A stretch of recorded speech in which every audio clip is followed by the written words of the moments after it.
vamos a estar abriendo la Biblia en San Juan capítulo 14 y ahí vamos a tener un primer texto bíblico. No es de base, sino que es uno de los textos que en esta mañana nosotros vamos a utilizar para compartir este tema, que también es un tema que hemos comenzado con la palabra de la consagración. Cuando hice el prólogo de la consagración, hablé al final del prólogo de memoria, verdad y justicia. Y así se va a llamar esta predicación: memoria, verdad y justicia. Y no es un lema político, sino que son principios que nos van a ayudar al desarrollo de nuestro crecimiento y que van a ser y que son herramientas útiles para que nosotros podamos crecer, para que podamos desarrollarnos y para que podamos en todo lo que hacemos hacerlo con un criterio un poco más amplio. Pero dice el capítulo 14, verso 26 en particular: mas el Consolador, el Espíritu Santo, a quien el Padre enviará en mi nombre, Él os enseñará todas las cosas y os recordará todo lo que yo he dicho. Así que ese primer texto es para que nosotros podamos hablar de la memoria. Oramos a Dios y desarrollamos la palabra. Dios, te damos gracias en esta hora por tu infinito amor, por tu bondad, por tu misericordia. Gracias por todo lo que nos permites obtener, por todo lo que nos permites alcanzar, por todo, Dios, lo que nos has entregado en todo este tiempo. Gracias por bendecirnos, por ayudarnos, por respaldarnos, por respaldar tu palabra, por fortalecer nuestras vidas. Y gracias, Señor, por este concilio apostólico que se ha mantenido firme y ha sido fiel a ti, Señor, fiel a tu palabra, fiel a tu principio, fiel, Señor, a tu presencia. Por eso declaramos una vez más los cielos abiertos, y con los cielos abiertos recibimos tu palabra, Señor, la cual ha sido enviada a nuestras vidas para que se desarrolle y dé fruto, y ese fruto, Señor, dé alabanza a tu bendito nombre. Todo lo que quiera opacar la predicación de esta palabra, Señor, lo cancelamos, lo interrumpimos y declaramos inoperante toda fuerza de distracción que se mueva, Señor, con la intención contraria y tenga el intento de que tu palabra no sea predicada. Llevamos cautivo todo pensamiento a tu obediencia, y en el nombre de Jesucristo de Nazaret, una vez más desatamos esta palabra que es poderosa para hacer milagros y transformar los corazones. Gracias, Espíritu Santo, te damos, porque tú siempre oyes nuestra oración, Señor. Amén, amén y amén. Bien, como le decía entonces, esta predicación va a ser titulada de esa manera: verdad, memoria, verdad y justicia. Estas características van a ser la diferencia, y como lo repetí, no es un eslogan político, aunque en la política lo utilizan, ¿verdad? Pero cuando nosotros hablamos de estos tres principios, también es necesario tomarnos el tiempo para darle la importancia correcta a lo que cada una de estas cosas dice. Memoria. Mire lo que dice el diccionario para definir la palabra memoria. Memoria es exposición de hechos, datos o motivos referentes a determinados asuntos. Exposición de hechos. Yo le puse a esto que la ausencia de la memoria es una de las enfermedades que padece la gente. La gente, cuando analizamos las situaciones por las cuales, los síndromes por las sociedades están como están, nos vamos a dar cuenta que uno de los por qué la sociedad enferman es porque pierden la memoria, se olvidan. Se olvidan de las cosas, se olvidan de los acontecimientos, se olvidan de los hechos, y esos son motivos para que se vuelvan, por ejemplo, a repetir siempre las mismas situaciones y a repetir siempre las mismas cosas.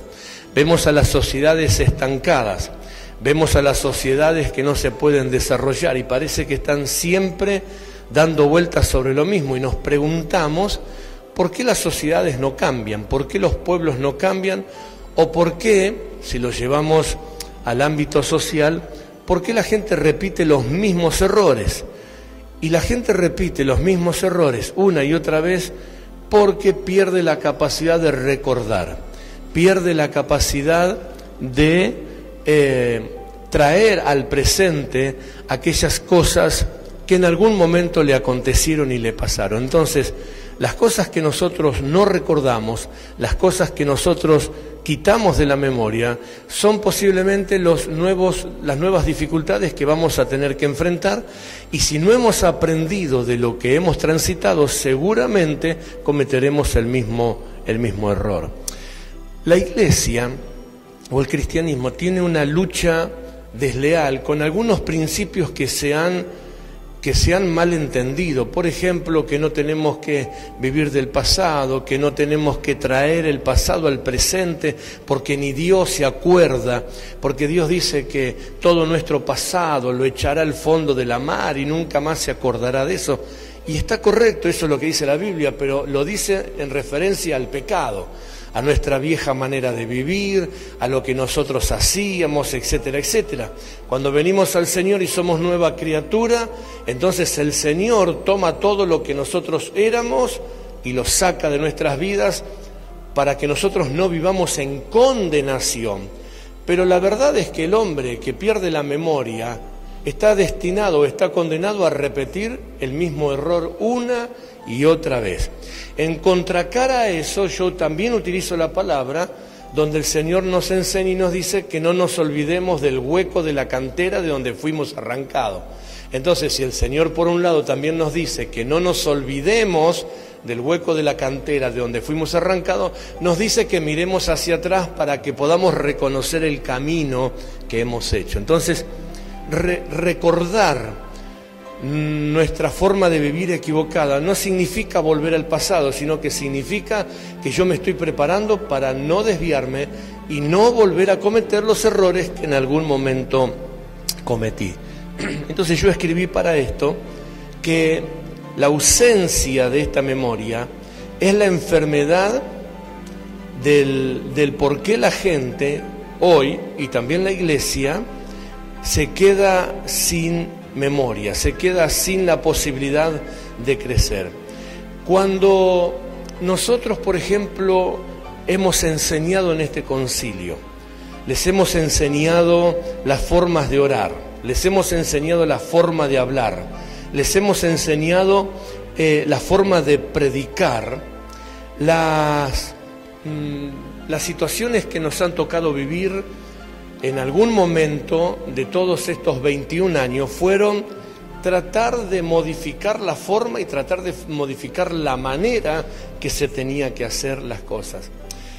Yo oré al Señor mucho tiempo sobre esto y le preguntaba a Dios por qué hay gente que trató de que nosotros cambiemos ese formato de organización, cambiemos ese formato de reunión, cambiemos ese formato de hacer salud, de hacer las cosas.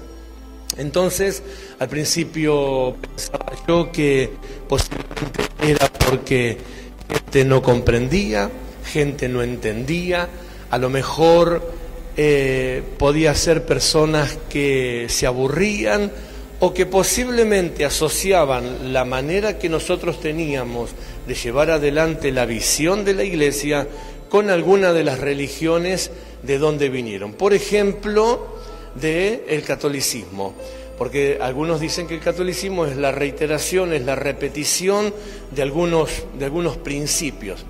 Y empezó gente como a sentirse incómoda, que le dábamos el formato de orar, que le dábamos el formato de predicar, que le dábamos el formato de hablar incluso, o de expresarse.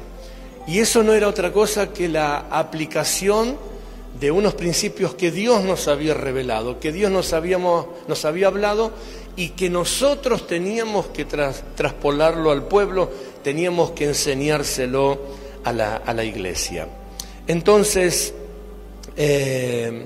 los principios que la gente comenzaba a recibir eran principios que en algún momento se sintieron minados. Pero luego, cuando Dios empezó a traerme frescura a mis pensamientos y me habló de estas cosas, comencé a entender que lo que se trataba de hacer era borrar la memoria, la forma en que se querían hacer las cosas. En una oportunidad enseñé del por qué las sociedades no crecen y por qué inclusive la iglesia no creció. Porque se ha perdido esa capacidad de trasladar a nuevos tiempos cosas viejas o cosas antiguas. Si nosotros leemos la Escritura, aunque dice que Dios es el mismo de ayer, de hoy y de siempre, nunca alteró la Escritura por los cambios sociales o por los cambios naturales del crecimiento de la gente. O sea, Noé no vivió para toda la vida bíblica. Sin embargo, tanto en el Antiguo como en el Nuevo Testamento se habla de los hechos y de los acontecimientos de Noé. Abraham vivió en la tierra un lapso de tiempo, sin embargo, Jesús en la tierra mencionó los hechos y los acontecimientos de Abraham, y así sucesivamente. Imaginemos nosotros que en el tiempo que vivimos, siglo XXI, nosotros perdamos la capacidad de traer a nuestro presente la vida y forma y manera en que los antiguos se encontraron con Dios y se relacionaron con Dios. De hecho, tendríamos que tener hoy una nueva Biblia exclusiva para la generación del siglo XXI. Y sin embargo, la Escritura siempre nos trae a que hagamos memoria. Y cuando Jesús confrontaba a los religiosos, los confrontaba de esa manera, les decía: ¿o no se acuerdan ustedes lo que dice el libro de los Salmos, la ley y los profetas? Porque parecía que los religiosos querían borrar una parte de la historia bíblica, querían quitar un poco de los contextos espirituales, y Jesús siempre les dijo que tenían que hacer memoria, que escrito estaba y que había sido dicho y que había sido hecho. Entonces, Juan 14, para la iglesia del siglo XXI, es muy importante. Y es más importante de lo que parece serlo. Fíjese específicamente el verso que leímos, que es el verso 26. El Espíritu Santo, a quien el Padre enviará en mi nombre, Él os enseñará. Número 1, tenemos la capacidad de estar siempre vigente en los tiempos de Dios. Aunque acontezcan cambios y modificaciones, el Señor dice que el Espíritu Santo nos enseñará. Ahora imagínense ustedes una iglesia que anule al Espíritu Santo. ¿Con qué se queda?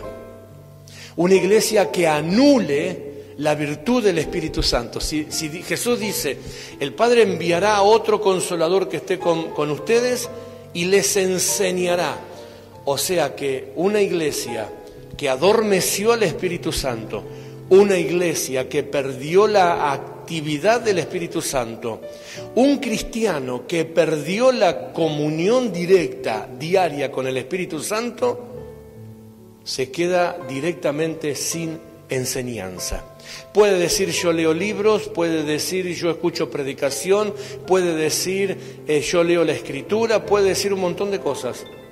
Pero la verdad es que cuando el Espíritu Santo se apaga, cuando el Espíritu Santo es corrido a un costado, cuando el Espíritu Santo pierde el protagonismo de ser el apóstol mayor, como decimos en el concilio, de una iglesia, de un conjunto de creyentes o de la vida misma del cristiano, ese cristiano comienza a tener amnesia espiritual, comienza a olvidarse los principios, comienza a olvidarse las palabras de Dios, comienza a olvidarse las promesas de Dios y se vuelve débil muchas veces en la batalla espiritual que enfrenta.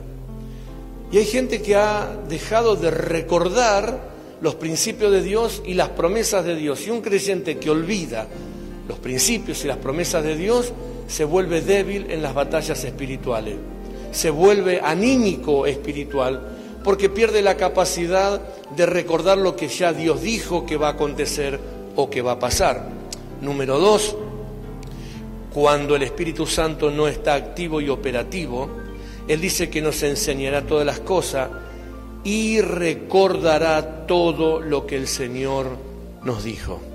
¿Qué es lo que hace el Espíritu Santo? Nos enseña y nos recuerda. Diga conmigo, me trae a memoria.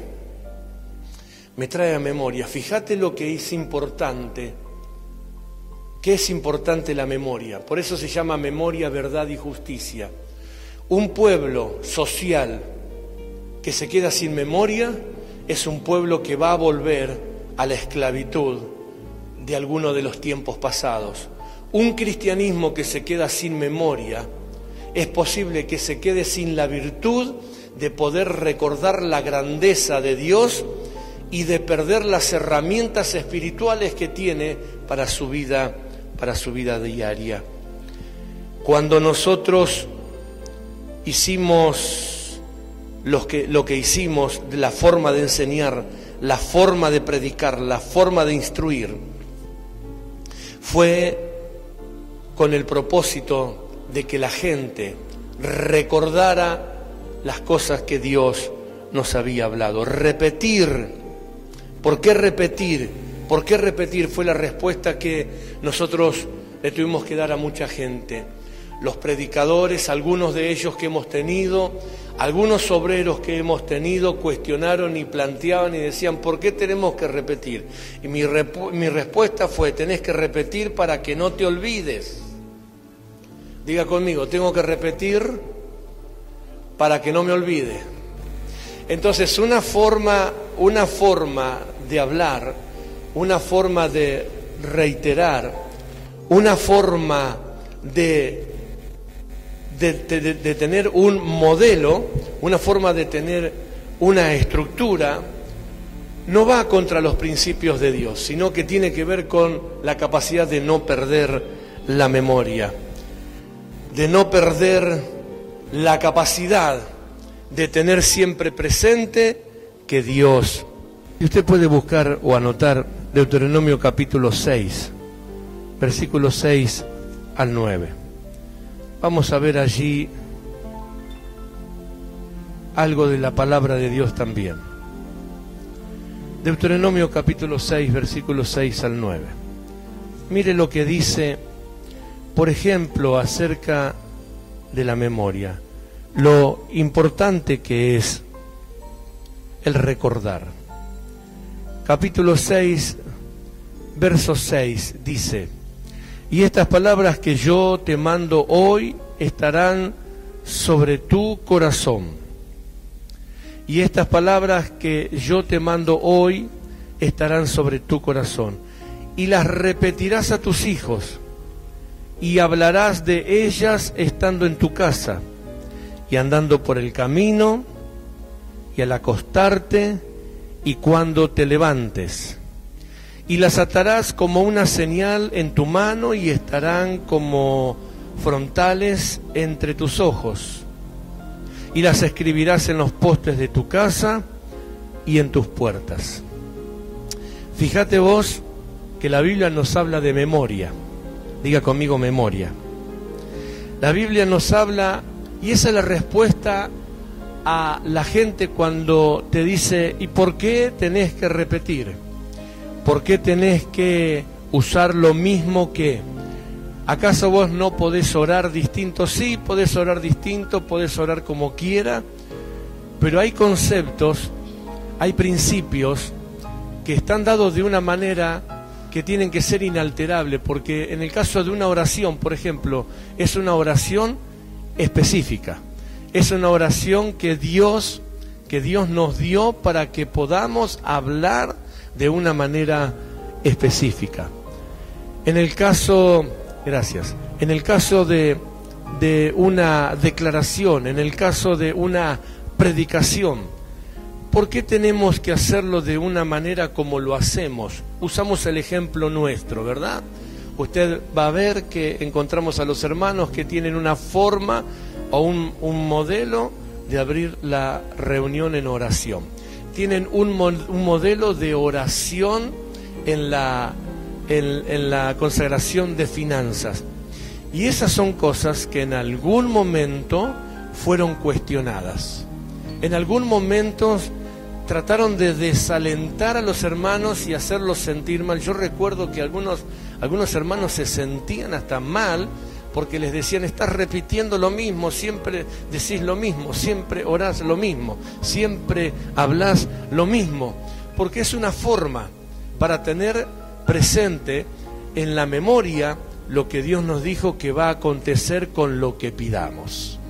Entonces ahora tengo una respuesta y también le quiero enseñar una respuesta para cuando, por ejemplo, le dicen a usted: ¿por qué la repetición o por qué la reiteración? Bueno, si es cristiano, cítele Deuteronomio capítulo 6, versículo 9.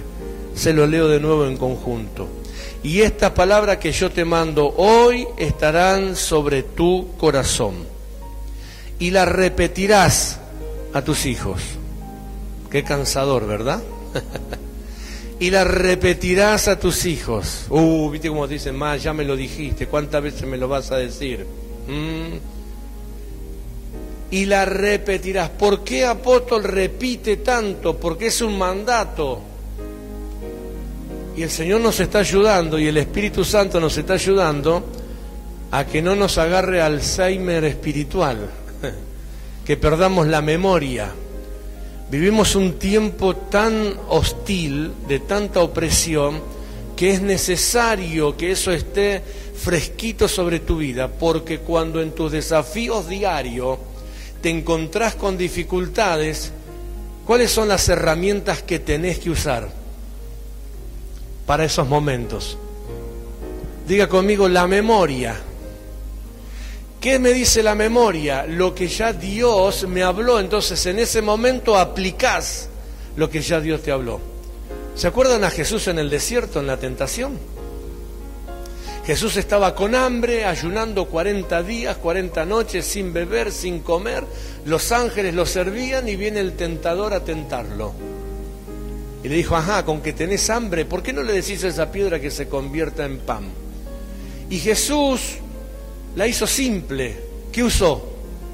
Haga conmigo así. La memoria. Y Jesús no reprendió, Jesús no hizo batalla espiritual, no habló lengua, nada. Lo que Jesús hizo es: escrito está. Escrito está. Trajo al presente una de las promesas de Dios. Trajo al presente, recordó por el Espíritu Santo lo que la Escritura dijo, y automáticamente él pudo desafiar la confrontación del enemigo. Escrito está, trajo a la memoria. Entonces, ¿por qué repito? Porque es un mandato. Así como un mandato es no matar, no robar, no esto, no aquello, también es un mandato recordar. Diga conmigo recordar. Diga conmigo memoria.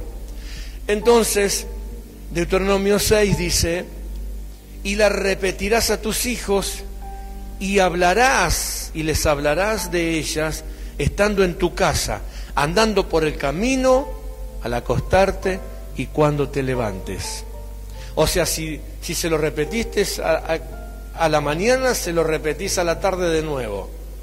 Si se lo repetís en tu casa, se lo repetís cuando estés andando por ahí por el camino. La reiteración, la repetición, es un mandato de Dios, no es una falta de argumento nuevo, como por allí la gente trata de cuestionar. Y la Iglesia perdió esa capacidad de traer a la memoria. La Iglesia perdió la capacidad de recordar. Por eso siempre está en busca de lo nuevo. Siempre quiere algo nuevo, siempre. Y hay personas que, por ejemplo, si vos 2 domingos dos domingos distintos, le repetís la misma predicación, ¿viste? Predicó lo mismo que el domingo pasado. O no tuvo tiempo de prepararse, o ya está faltando la unción. No hay ningún inconveniente, no hay ningún problema. No está el apóstol, está un hermano, está una hermana, está un predicador, y trae a memoria la palabra. Nosotros hemos tenido predicadores que me han planteado y me dijeron, apóstol, no sé qué decir, ya no sé qué decir. ¿Cómo que no sabes qué decir? Con todo lo que te hemos predicado no sabes qué decir. ¿Dónde están todas las predicaciones? No, porque los hermanos no me quieren escuchar, porque es una palabra ya predicada. Ah, mire usted. Pero no eran los hermanos que no querían escuchar, porque el concilio tiene un pueblo que sabe escuchar. El problema de ellos eran que no querían repetir, porque querían dar a conocer algo nuevo, que no salía del corazón de Dios, sino que salía desde sus propias intenciones, desde sus propios deseos y desde sus propios intereses. Entonces querían suplantar para que la gente dejara de recordar lo que el Espíritu Santo nos había hablado anteriormente. Así que uno de los primeros ejemplos para combatir este ataque del por qué repetir es Deuteronomio 6, versículos 6 al 9. El segundo, para los que dicen que eso es del Nuevo Testamento o del Antiguo Testamento, nos vamos a ir al Nuevo Testamento y vamos a ver Marcos capítulo 28. Yo le estoy dando demostraciones de que Dios no tiene problema con repetir. Diga conmigo, Dios no tiene problema con repetir. Marcos capítulo 28. Marcos capítulo 28. Dice este pasaje bíblico de la siguiente manera.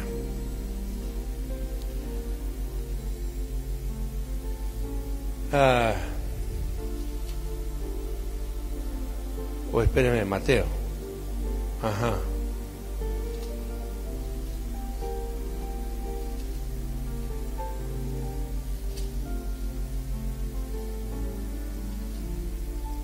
Así es.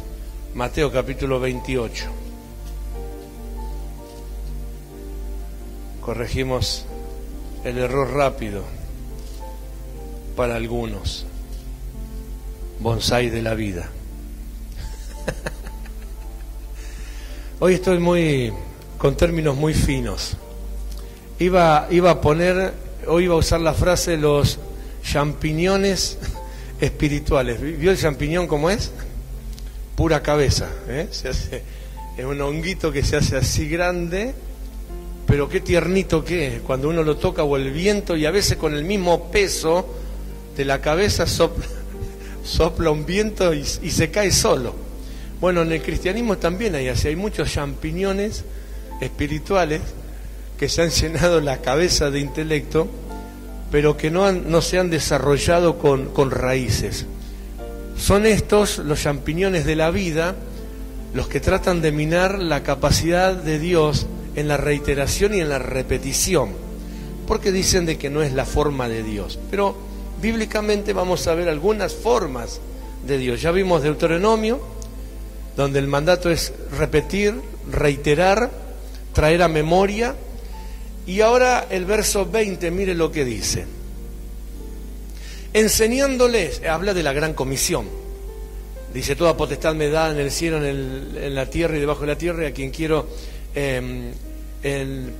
toda potestad me da en el cielo y en la tierra, por tanto, id y haced discípulos a todas las naciones, bautizándolos en el nombre del Padre, del Hijo y del Espíritu Santo, en la comisión de ser enviado. Y el mandato es enseñándoles ¿qué? Enseñándoles ¿qué? Cosas nuevas todo el tiempo. ¿Dice así su Biblia? No.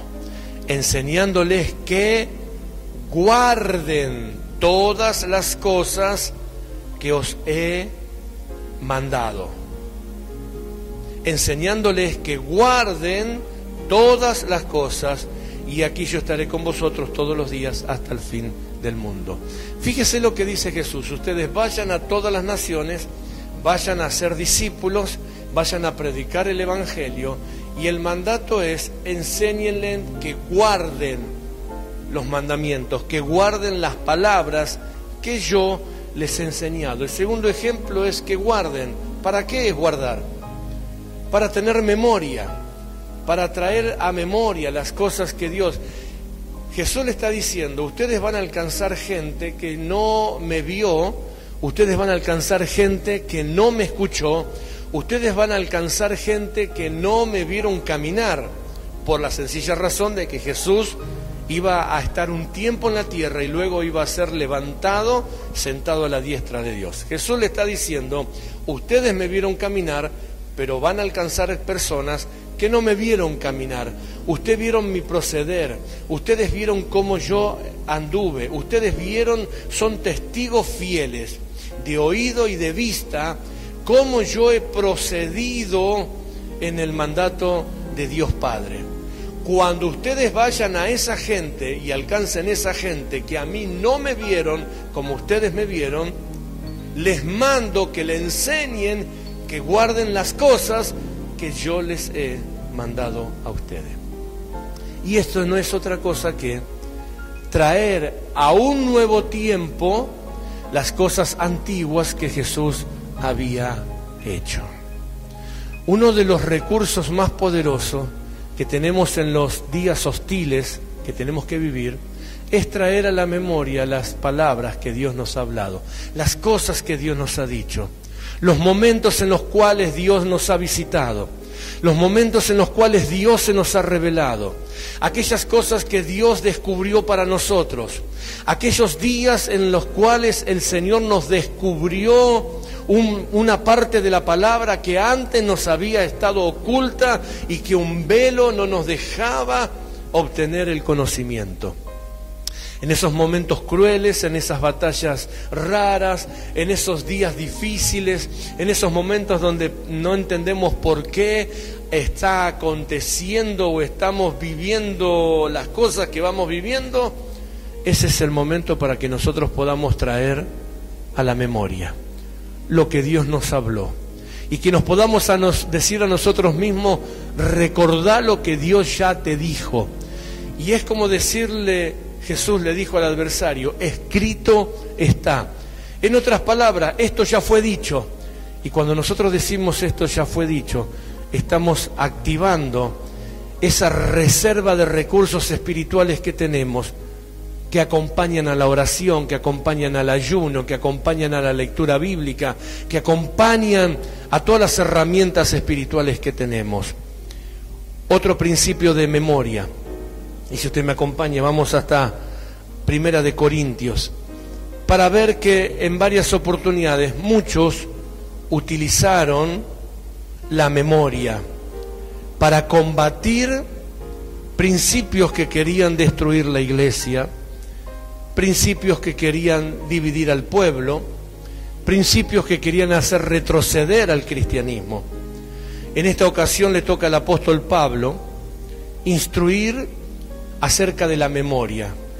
Ya lo vimos a Moisés en el libro de Deuteronomio, lo vimos a Jesús en el libro de los Evangelios, y ahora vamos a verlo al apóstol Pablo, también instruyendo a la iglesia, como tengo que hacerlo en esta mañana, en este tiempo, instruir a la iglesia, que la iglesia tenga memoria.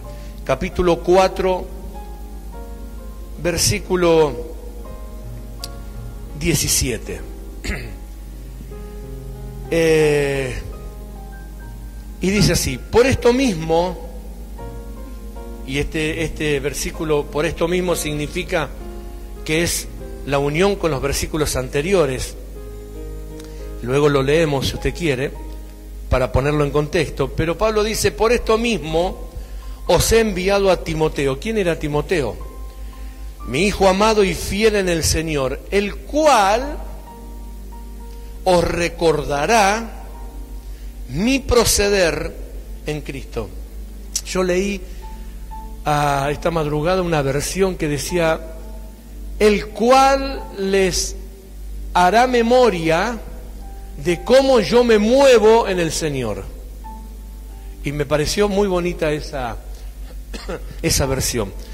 Pablo dice, les voy a enviar a las iglesias que él había apostolado, les voy a enviar a mi hijo fiel en el Señor Timoteo, y cuando él vaya a visitarlos, les va a traer a memoria, les va a recordar por si se les olvidó quién soy.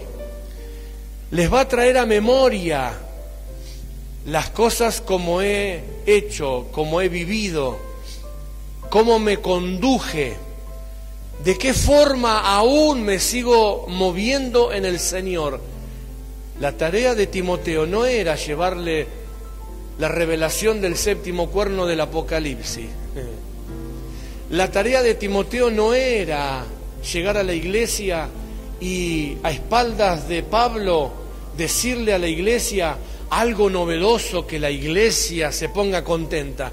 La tarea de Timoteo era recorrer todas las iglesias que Pablo estaba apostolando y traerle a memoria el proceder que el apóstol Pablo tenía para con el Señor. Y sigue diciendo así: por esto mismo le envío a Timoteo, que es mi hijo amado y fiel en el Señor, el cual os recordará mi proceder en Cristo, de la manera que enseño en todas partes y en todas las iglesias.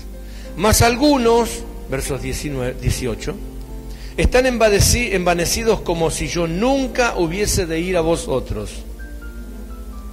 Pero iré pronto a vosotros si el Señor quiere, y reconoceré las palabras, no las palabras, sino el poder de los que andan envanecidos. Esa. Este es un texto hermoso, precioso. Ahora se lo pongo en contexto de nuestros tiempos. ¿Me da 5 minutos? En contexto de nuestros tiempos. Vamos a hablarlo así, para que no quede muy bíblico, muy Pablo. El apóstol Pablo trabajaba, andaba incansablemente, predicaba, y donde iba predicaba, ganaba almas, establecía iglesias, y en la iglesia ponía un encargado de obra de nuestros tiempos, encargado de obra, anciano, pastor, líder, lo que fuese que sea. Y estaba con ellos un tiempo, los instruía, los preparaba, los capacitaba, etcétera, etcétera, etcétera, y luego se movía, iba a otra región y a otra, y en cada región donde iba hacía exactamente lo mismo. Establecía una obra, ponía un encargado de obra y él continuaba. Era parte del apostolado. Pero claro, eso le llevaba a él a andar, y de repente no estar todo el tiempo activamente en un lugar.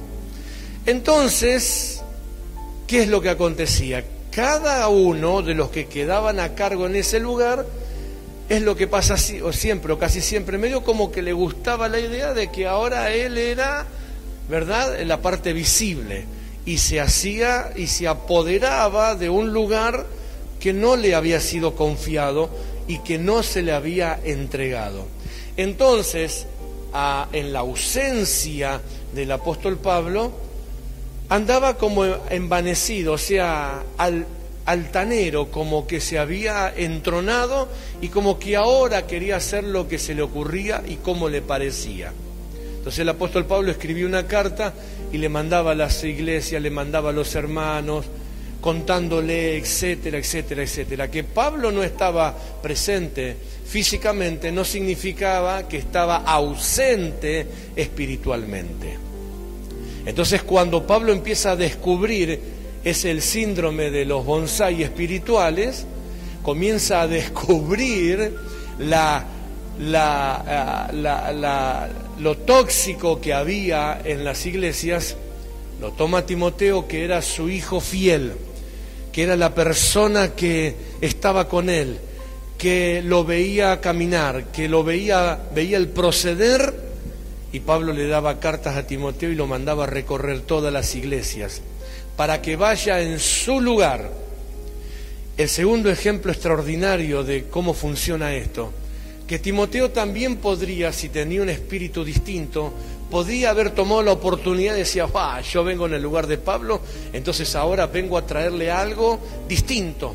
Sin embargo, Timoteo, como era hijo fiel, lo que hacía era recordarle a los enaltecidos, a los ensoberbecidos, a los que se habían contaminado con soberbia y altivez, de recordarles que había un apóstol que los instruía, que los capacitaba, que los preparaba y que Dios le daba una palabra para que les sea revelado.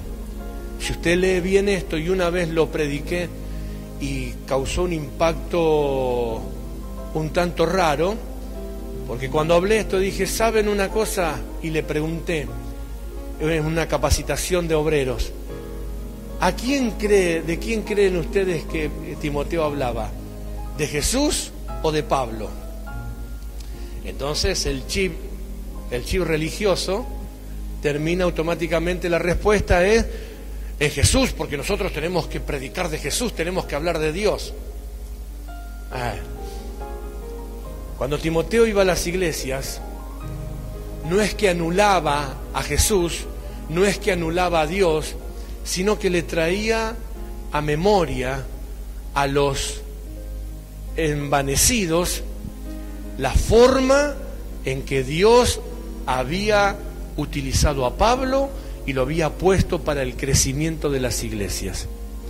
Y Timoteo desarrollaba la vida de Pablo y contaba acerca de la forma de Pablo, porque Pablo era una persona que reflejaba la presencia de Dios y el proceder de Dios. Entonces, este es un tercer ejemplo de cómo Pablo también tuvo que batallar con el Alzheimer espiritual.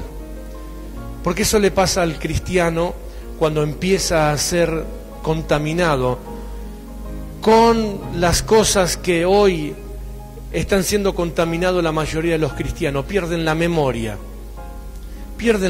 Entonces, hay que hacer un esfuerzo en este tiempo por recordarle a la gente los principios divinos, por recordarle a las personas, los que no conocen, que conozcan cómo es Dios, y los que conocen, hacerles saber cómo llegaron al Señor y qué fue lo que el Señor les ha entregado. Aquí le entregué tres ejemplos básicos de cómo la Biblia nos enseña que nosotros tenemos que trabajar para no perder la memoria. Deuteronomio te dice, repetirás, se la repetirás a tus hijos, la repetirás en tu casa, la repetirás en el camino. Si en tu entorno hay alguien que tiene este síntoma, que ya empezó como a olvidarse, ¿verdad? Bueno, empezá a trabajar para que recuperen la memoria, porque es una de las herramientas que hoy tenemos para que podamos sostenernos en el Señor. Decile, acordate las cosas que Dios nos dio, acordate las cosas que Dios nos habló, acordate las cosas, traele a memoria los principios bíblicos, los principios divinos, traele a memoria las cosas que Dios nos habló. Fíjense que la gente ya casi se olvida de lo que se habló la semana pasada. Nosotros insistimos, vaya al canal de YouTube, vaya a las predicaciones pasadas y antiguas. A veces me preguntan, y apóstol, pero ¿por qué hoy está aconteciendo esto? Bueno, anda a buscar la predicación de tal fecha, porque en ese día el Señor nos habló que esto iba a acontecer. Más respuesta fresca que esa no tengo. Ya fue predicado, ya fue hablado, tenés que hacer memoria de las cosas que Dios nos dijo. Memoria, verdad. ¿Qué es la verdad? ¿Qué es la verdad? A Jesús le preguntaron, ¿qué es la verdad? Y Jesús dijo, yo soy la verdad. Yo soy el camino y yo soy la vida. Pero no tenemos casi más que eso. ¿Qué es la verdad? Y la respuesta más fácil a la verdad es lo que no es mentira. Pero seguimos en la misma, sin el desarrollo de la verdad. ¿Qué es la verdad? Algunos dicen, no, porque la verdad es lo que yo digo, esa es tu verdad. Algunos dicen, no, porque la verdad es lo que la mayoría, y esa es la verdad colectiva. Pero ¿qué es la verdad en sí? Porque la verdad tiene que tener una definición, porque si no terminamos en tu verdad, mi verdad, la verdad absoluta o la verdad, como dije recientemente, la verdad individual o la verdad colectiva. El diccionario define la verdad de esta manera: propiedad que tiene una cosa de mantenerse siempre la misma. Propiedad que tiene una cosa de mantenerse siempre igual, por así, para parafrasearlo. Verdad es algo que no cambia, eso es verdad. Verdad es algo que es inalterable en el tiempo, que siempre es lo mismo. Por eso Jesús y Dios básicamente dice que yo soy ¿qué? El mismo de hoy. Bueno, eso es la verdad. Cuando hay algo que te dice, mirá que yo soy verdadero, yo soy de los verdaderos, pero lo ves que en el tiempo cambia, entonces no es verdad, no es verdadero. Yo soy un cristiano de verdad, pero vos lo ves la fluctuación, y en la fluctuación te das cuenta que no es un cristiano de verdad. Oh, yo soy un líder de los pocos, de verdad, de buena cepa, pero ves su fluctuación y ver su proceder cambiante, entonces no es un cristiano de verdad, no es un líder de verdad. La verdad, dice el diccionario, que tiene la capacidad de sostenerse y no cambiar, sin mutación alguna. O sea, en otras palabras, no cambia. Por eso Dios es verdad, porque Dios no cambia. Pueden cambiar los hombres, pueden cambiar las personas, pueden cambiar los sistemas, pero Dios no cambia. Dios es el mismo, va a seguir siendo el mismo. La palabra de Dios, ¿por qué la palabra? Siempre hemos enseñado y que predicamos la palabra de verdad. ¿Por qué es la palabra de verdad? Porque la palabra de Dios es una palabra que no tiene mutación, no tiene no tiene alteraciones. La palabra de Dios es una palabra que no cambia, es la palabra de Dios. La palabra de Dios dada ayer no va a cambiar con el paso de los años, va a seguir siendo la misma.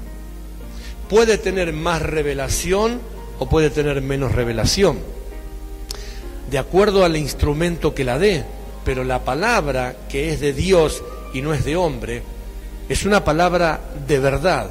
Porque verdad es que tiene la propiedad de mantenerse siempre igual. Imagínense que tengamos un Dios que tenga una palabra fluctuante, una palabra que está en la boca de gente fluctuante y que representa a Dios. Imagínense, gente que te dice una cosa hoy, pero como mañana no le conviene, te dice otra. ¿Vos te crees que puede representar a Dios? ¿Por qué tuvimos la bendición de pararnos en este lugar hace muy poco y de contar un poco por qué es bendición celebrar 21 años como concilio? 21 años sin alteraciones, de la misma forma, sosteniendo los mismos principios, sosteniendo los mismos conceptos, sosteniendo la misma forma y la misma manera, inalterable. Mire que pasaron situaciones, mire que pasaron acontecimientos, por eso hablamos de 21 años, y no fue una predicación autorreferenciada, sino que fue una predicación para que entendamos que eso es importante en un lugar, en un cristianismo, en el cristianismo, en gente de fe, poder demostrarse como gente de verdad. ¿Por qué podemos decir que somos genuinos?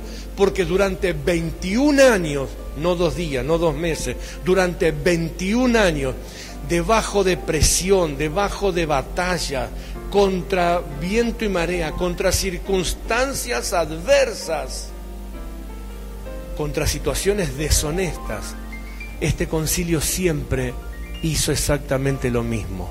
¿Y qué fue lo que hizo? Ajustarse a la voluntad de Dios en todas las cosas. Bajo amenaza, la voluntad de Dios. Bajo opresión, la voluntad de Dios. Bajo ofrecimientos de mejores cosas, la voluntad de Dios. Siempre prevaleció la voluntad de Dios. Por eso decimos que es un lugar donde se predica la verdad. Porque cuando la verdad de Dios molestó, no la cambiamos. Cuando la verdad de Dios incomodó, no la cambiamos.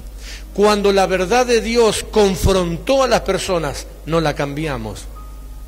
Cuando la verdad de Dios fue acorralada para silenciarla, no la cambiamos.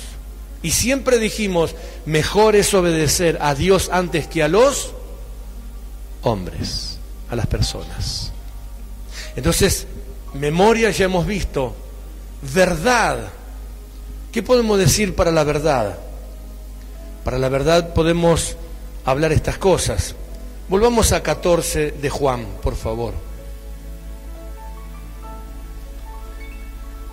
14 de Juan.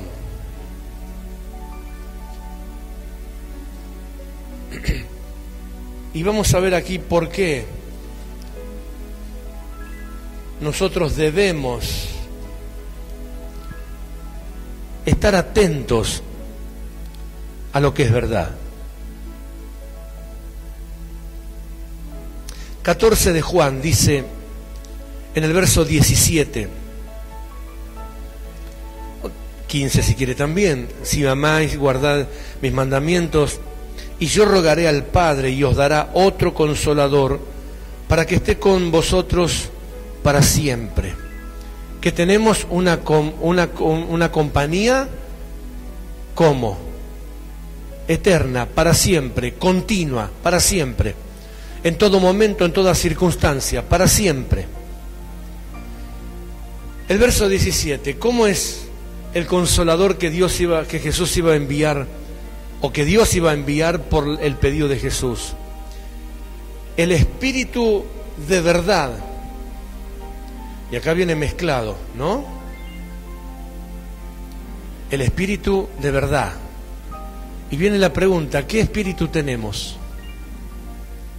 Preguntale al que tenés a tu lado, ¿qué espíritu tenemos? Es para preguntarse, ¿qué espíritu tenemos? ¿Tengo el espíritu de verdad? Y si la Biblia dice el espíritu de verdad, es porque hay otros espíritus que no son de verdad. ¿Conoce alguno usted? Por eso es la pregunta, memoria, verdad.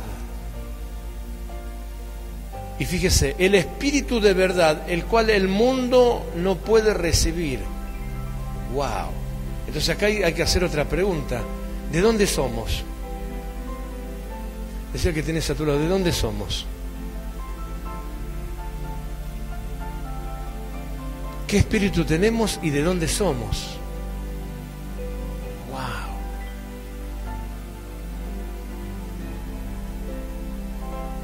El cual el mundo no puede recibir porque no lo ve. 3. Decía que tienes a todo lo, ¿qué espíritu vemos? ¿Qué espíritu vemos? ¿El de verdad o el de mentira? ¿Qué espíritu tenemos? ¿El de verdad o el de mentira? ¿Y a qué pertenecemos? ¿Al mundo al mundo real o al mundo surreal? Porque no lo ve ni le conoce. 4. ¿Qué espíritu conocemos? Preguntale que tienes a tu lado, ¿qué espíritu conocemos? ¿Conocemos el espíritu de Dios o conocemos el espíritu del mundo? Porque hay gente que conoce más el espíritu del mundo que el de Dios. Hay gente que tiene más el espíritu del mundo que el de Dios. Entonces sigue diciendo, pero vosotros, ahí viene el alivio. Diga conmigo, gracias Dios. Viste cómo se puso tenso primero, pero después viene el alivio, después de la tormenta viene la calma.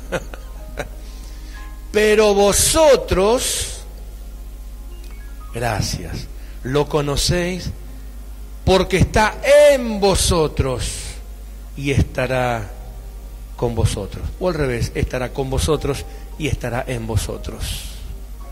Eso es lo que tenemos. Por eso es necesario descubrir esta verdad. Memoria, verdad. Diga conmigo, tengo memoria y tengo verdad. No es mi verdad, tengo la verdad. ¿Qué querés que le haga? Tengo la verdad porque tengo el espíritu de verdad.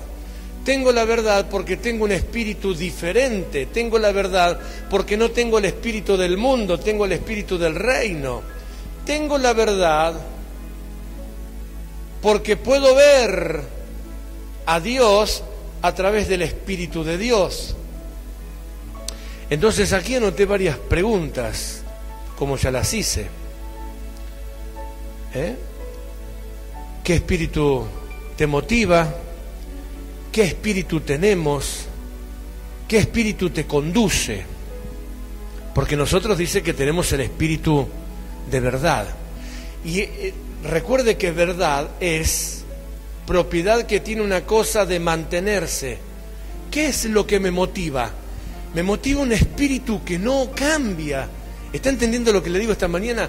Tengo un espíritu que es igual siempre.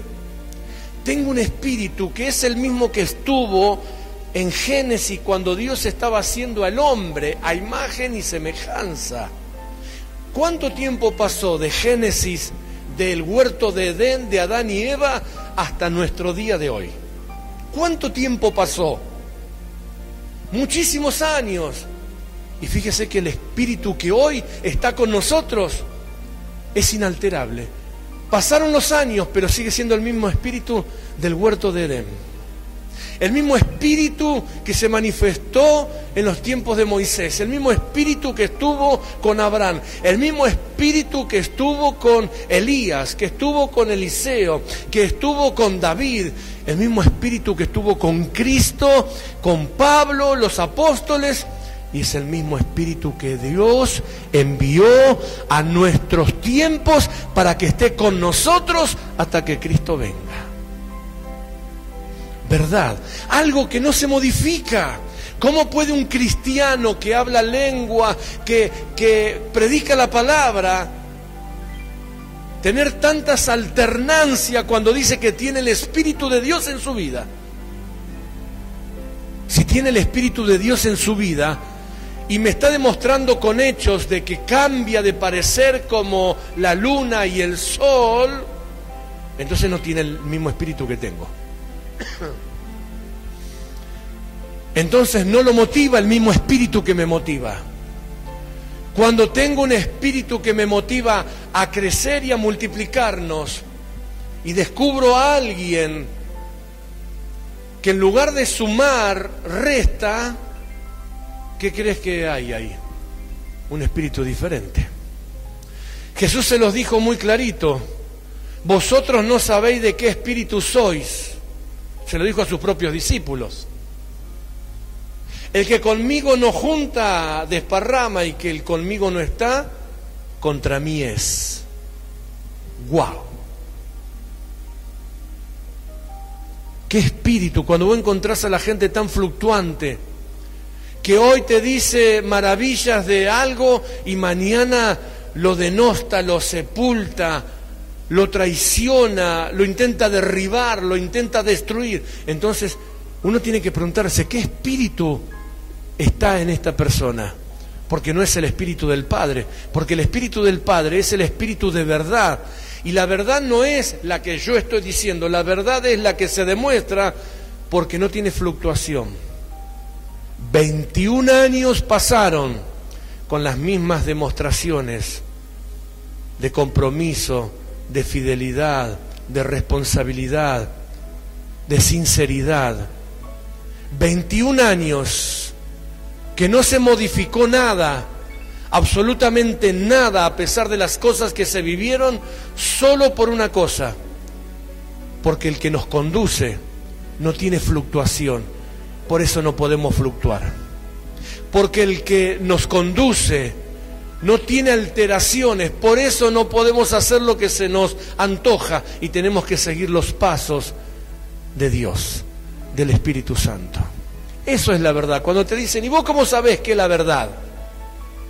Ahora ya sabes, decía que tenés a tu hora, ya sé. La verdad no es la que yo digo, sino la verdad es la que se demuestra.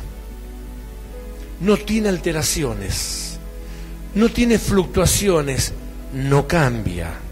Diga conmigo, no cambia. Y por último, para dejarlo tranquilo los enanos de mente por este domingo,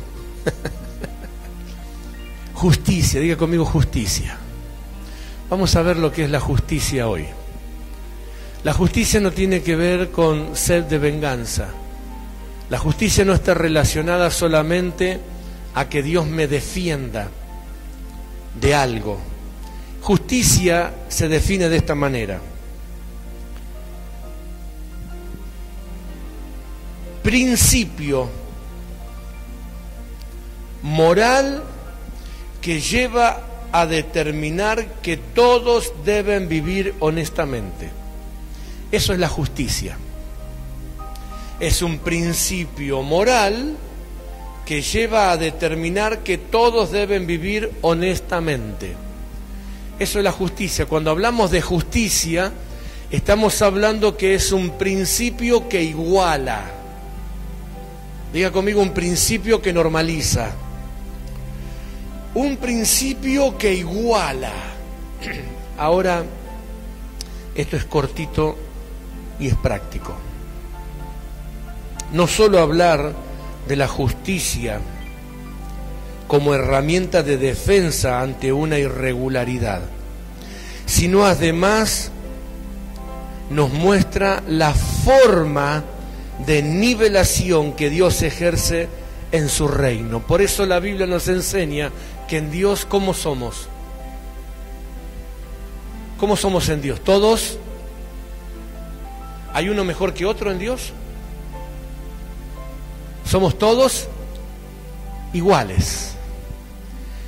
Eso es la justicia. Un principio moral que determina que todos deben vivir honestamente. Por eso en Dios nadie, Jesús dijo, nadie puede entrar por la ventana, porque el que entra por la ventana es ladrón y salteador. Hay que entrar por la puerta, todos iguales. Decían el que tenés a tu lado, todos iguales. Cuando en la tierra se nos demuestra que este es mejor que el otro, que este porque ganó 10.000 almas, el otro 80.000 almas, el otro que... Ellos creen, Jesús lo explicó en las parábolas. Dice, estos son como los que aman sentarse en las primeras filas de la fiesta, ¿verdad? Estos son los que alargan los flecos de su filactería, estos son los que se hacen aplaudir, Pero en el reino no es así. Jesús dice en el reino, ¿sabe? Los primeros serán últimos y los últimos primero. En el reino no es como se muestra en la tierra, que un predicador es más predicador porque tiene un auditorio con 80.000 personas y otro predicador es menos predicador porque tiene un grupo de personas. La justicia, de acuerdo a la definición, es que nivela. Somos iguales ante Dios. Claro que vamos a ser recompensados por las obras, lo que hemos hecho, lo que no, que sí, pero ese es otro tema de predicación para otros días. La justicia de Dios es que iguala, normaliza, tiene una forma de conducir. Cuando esto la gente no lo entiende, viene a la iglesia con las mañas del mundo, y como en el mundo está acostumbrado a trepar, no a escalar, cree que en la iglesia va a ser lo mismo. Entonces llega a la iglesia con esas mañas de querer acomodarse, como llegó en una oportunidad de Jesús, que vinieron y le dijeron, maestro, permite que uno se siente a tu derecha y uno se siente a tu izquierda. Ahí se activó la justicia de Dios. Jesús que le dijo, Eso no te lo puedo dar yo, sino que es voluntad de mi Padre que uno esté a mi derecha y que otro esté a mi izquierda. Dios decide, Dios iguala. ¿Por qué cree usted que el concilio enseña acerca de que no hay amiguismo y familiarismo? Porque no hay acomodo político en el reino. Usted ve que en la política o en otras entidades, el que llega a un lugar de poder acomoda a toda su gente, todo el mundo está ahí enganchado. No sirven para nada, pero como son, entran. Y eso mismo que cree que pasa, se quiere llevar al reino. Y en este concilio se ha predicado hace 21 años que no hay familiarismos. Si no, yo tendría todos líderes, mi familia, estarían todos acomodados. Y sí son parte de esta estructura apostólica, aunque estén en el silencio, aunque estén allí invisibles, aunque no los vean, son parte, claro que sí, son parte. Pero a ninguno de ellos se le otorgó el beneficio por ser, porque en el reino no existe eso. No hay familiarismo, no hay amiguismo, las iglesias están llenas de líderes que son amigos del líder, amigos del pastor, categorías de diezmos, etcétera, etcétera, etcétera. Eso no es el reino, mis hermanos. Eso no es verdad. Esa no es la justicia de Dios. A Jesús se lo propusieron, vino la tía y le dijo, che, hacé que tu primo, porque Jacobo y Juan eran los primos de él, hacé que tu primo se sienten uno a tu derecha y uno a tu izquierda, ¿viste? Somos la familia. Y Jesús le dijo, no, el reino de mi Padre tiene justicia y la justicia nivela. Es de mi Padre dar, si quiere que este vaya a la derecha y el otro a la izquierda. Yo no te lo puedo otorgar porque seas mi primo. No te puedo acomodar porque sea mi hermano. No te puedo acomodar porque sea mi hermano. No te puedo acomodar porque sea mi padre, mi madre, etcétera, etcétera, etcétera. A Jesús vinieron sus discípulos y dijeron, maestro, tu madre está afuera, como diciendo, listo, atendela porque es tu madre. Y Jesús le dijo, mi madre y mis hermanos son los que hacen la voluntad de mi Padre. Mi madre es mi madre, sí, pero tranquilo, no se va a parar el mundo porque venga mi madre. Pero en el reino es totalmente distinto. Yo puedo retar o puedo corregir a fulano, pero a los míos, los míos no, porque los míos no sé. Con los míos está todo permitido. Y ese liderazgo, ese tipo de liderazgo, esa enfermedad que se mete en los liderazgos, son los que echan a perder la buena obra de Dios. Porque no es la forma de Dios. La forma de Dios es con justicia. Y la justicia dice que es un principio moral que lleva a determinar que todos vivan honestamente. ¿Qué es honestamente? Honestamente es que cada uno desarrolle sus funciones en concepto de lo que ha recibido de Dios. Si Dios lo quiere para eso va a ser. Si Dios lo quiere para lo otro va a ser. Si Dios lo quiere colocar allí o aquí o acá o más allá, eso es honestidad. Yo funciono y hago para lo que fui llamado a hacer, no para lo que creo que me puedo ganar con buenas intenciones o con acomodo o con plata. Diga conmigo, en el reino no hay acomodo posible. Eso, ahora póngale un poco de fe la segunda vez. En el reino no hay acomodo posible. Bendito sea el nombre de Dios. Vamos para finalizar a Mateo 5. Este sí es bien conocido, el sermón de las bienaventuranzas. Y una de las cosas que en el sermón de las bienaventuranzas dice que el que tiene hambre y sed de ¿qué?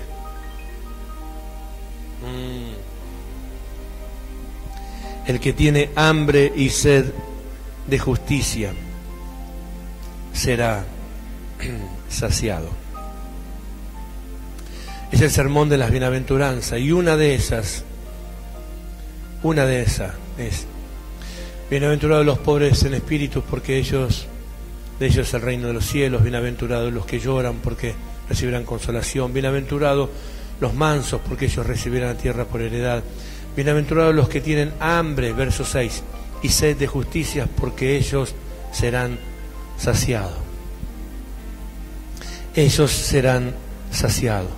Por eso, uno de los nombres de Dios para nosotros es Jehová Sidkenu. Y la palabra Jehová Sidkenu es: el Señor es nuestra justicia. Diga conmigo: el Señor es nuestra justicia. Ahora, cuando pensamos que el Señor es nuestra justicia, significa que Dios los va a castigar a todos los malos. En parte sí, porque los malos recibirán su recompensa. Pero cuando la Biblia dice Jehová Sidkenu, significa que Dios nivela, que Dios tiene una forma en su reino para que todos disfrutemos y vivamos honestamente. ¿Cómo hay que vivir en el reino? Hay que vivir honestamente, hermanos. Cuando la iglesia X, la iglesia mundial, cuando la iglesia mundial si tenga la posibilidad de escuchar un mensaje como esto y los predicadores tengan lo que tienen que tener en su llamamiento para predicar estas cosas, las iglesias vivirían de otra manera, las iglesias serían otras iglesias, no serían un nido de víboras como son, no serían sepulcros blanqueados como Jesús lo dijo en una oportunidad. No habría tanta hipocresía, no habría tanta desigualdad, tanta perversidad como hay en el reino de Dios o en las iglesias, que es diferente al reino de Dios. Tanto daño, tanta tristeza, tanto maltrato. ¿Por qué? Porque justamente están carentes de todas estas cosas. Número uno, se enfermaron de Alzheimer espiritual. Se olvidaron los principios bíblicos, se olvidaron los conceptos bíblicos, se olvidaron las normativas bíblicas, se olvidaron las direcciones bíblicas. Entonces, como están desmemoriados y borraron de su disco rígido la forma de Dios, implementaron sus propias formas. Entonces hoy tenés un montón de lugares con un montón de gente que imprimieron sus propias maneras y te dicen, porque bueno, Dios lo quiere así. Y la verdad es que Dios está muy lejos de todo eso. Dos,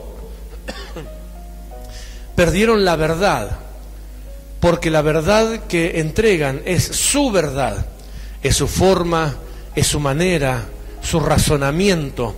Ya dejaron de hacer, ya dejaron de mostrarse linealmente iguales. Hoy dijeron una cosa y al poquito tiempo empezaron a decir otra. Perdieron la verdad de Dios, porque la verdad de Dios no tiene variación, no tiene mudanza. Y número tres, se olvidaron de que Dios es Sidkenu, es justicia, y que en el reino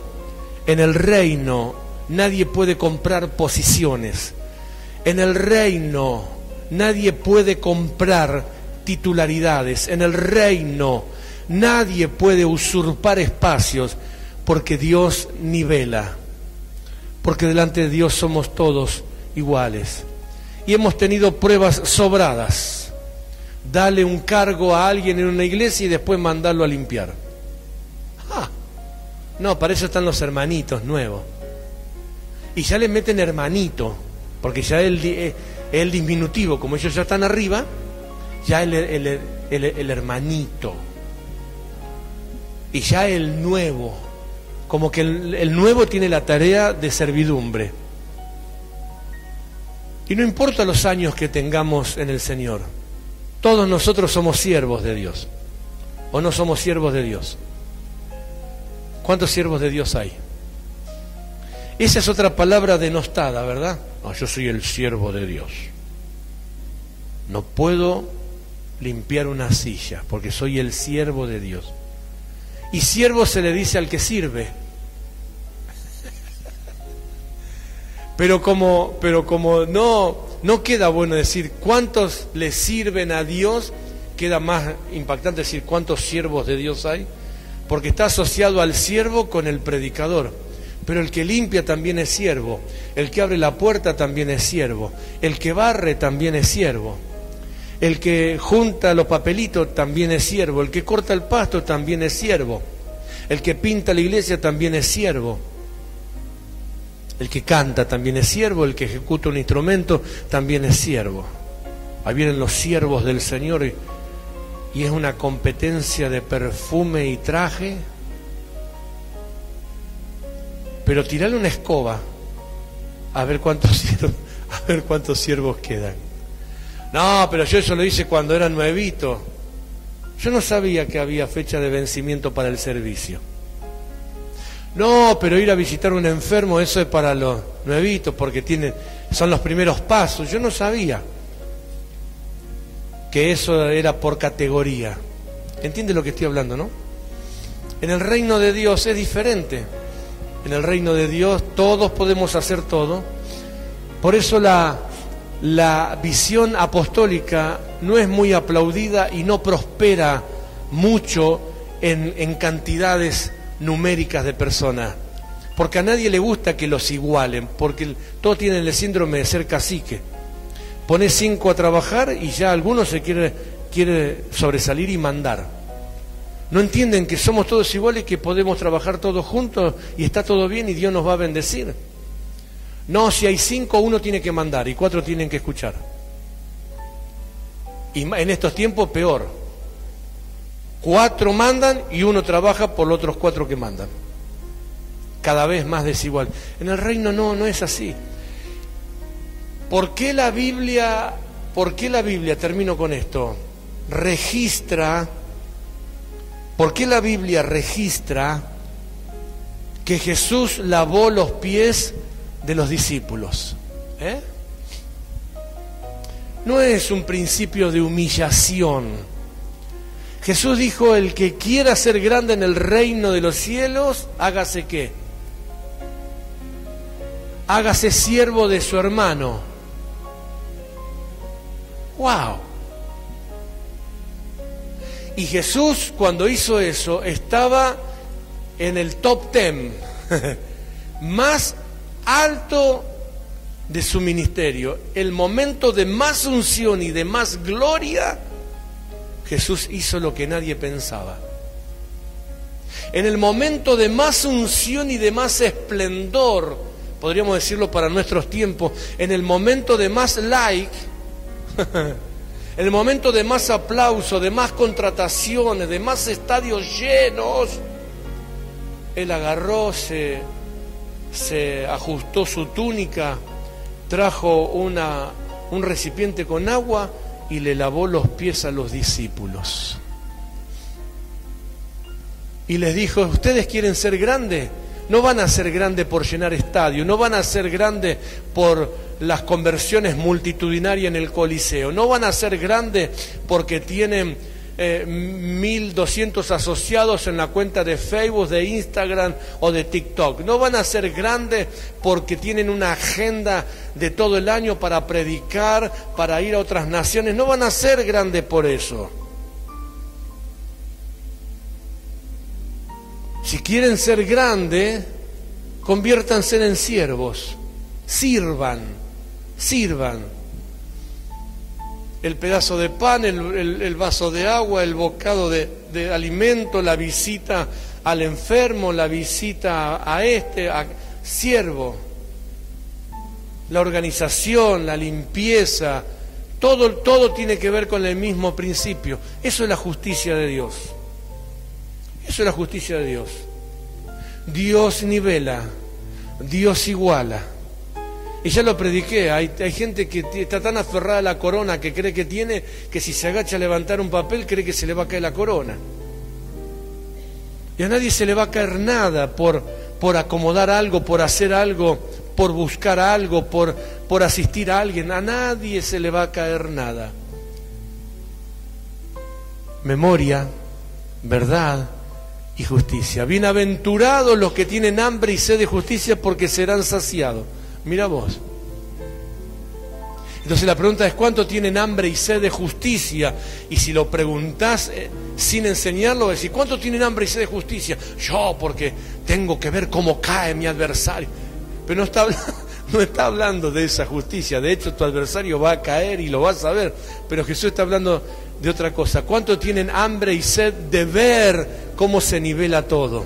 ¿Cuántos tienen hambre y sed de ver cómo se regula todo? ¿Cuántos tienen hambre y sed de ver que delante de Dios somos todos iguales? ¿Cuántos tienen hambre y sed de ver cómo en el reino de Dios todos caminamos juntos en paz y en armonía? Nosotros, bienaventurados, porque entonces serán saciados. Diga conmigo, vamos a disfrutar también de la justicia de Dios. En el reino todo eso que nos causa, nos hace mal. En el reino todo eso que nos hace sentir inferior. En el reino, ¿sabes cuánta gente hemos tenido que ministrar y todavía hay que seguir ministrando de gente que en el reino se siente menos, se siente insignificante, se siente la persona del último banco, se siente que nunca podrá ser absolutamente nada para Dios? Incalculable el número de gente que en el reino hoy está afligida y está triste porque le han dado una categorización en el reino de Dios. Porque le han dicho que es para esto, que le han dicho que es para lo otro, o le han dicho que jamás de los jamases llegaría a una posición en la iglesia. Y son creyentes que están entristecidos y que el Espíritu Santo está acongojado por ellos. Porque están tristes, porque se sienten tristes, porque los han marcado con un rótulo, ¿verdad? En el peor de los casos los han inclusive tratado de inútiles. Pero eso no es el reino de Dios.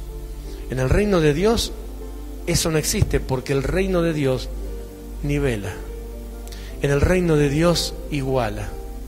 En el reino de Dios, Dios pone a este que alcanzó 100 almas como aquel que le predicó a sí mismo, o se ganó a sí mismo, o ganó uno, o ganó lo que sea. No hay números, en el reino de Dios no hay números, porque a Dios no lo marean los números, a Dios no lo perturban los números, a Dios no lo confunden los títulos.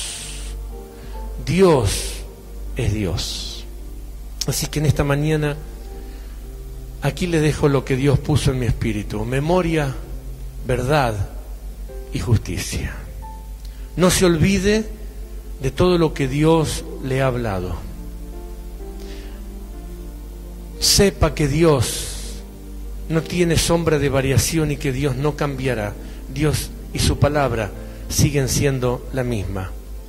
Y también sepa que usted ha sido colocado en un lugar donde puede funcionar y donde es parte de un reino que se mueve a lo largo y a lo ancho del mundo, y que no importa si está en una nación que tiene problemas financieros o está en un país que tiene superávit fiscal. En eso a Dios no le interesa. En Dios somos la misma persona. No importa que seamos latinos, no importa con el que esté en Europa, no importa que esté en catedrales de cristales, no importa que esté bajo una lona, en Dios cumplimos la misma función. No somos menos que nadie, ni más que nadie. Somos iguales porque somos hijos del Dios Altísimo. Esta mañana quiero dejarte esto que Dios puso en mi espíritu para que nosotros podamos usar estas herramientas que nos van a ayudar a desarrollarnos en el Señor. Y sepas reconocer que cuando alguien te denosta, cuando alguien te rebaja, cuando alguien trata de bajarte el valor de lo que tú eres, posiblemente estés ante alguien que no tiene el mismo espíritu que tiene Dios. Porque Dios, siendo el Dios que es, nos buscó para que limpiemos nuestras vestiduras, nos dio identidad, nos puso un nombre nuevo. nos dio recursos para que podamos ser hijos de luz y podamos ser de su agrado. Amén. Quiero invitarte, si podés, ponerte en pie en esta mañana.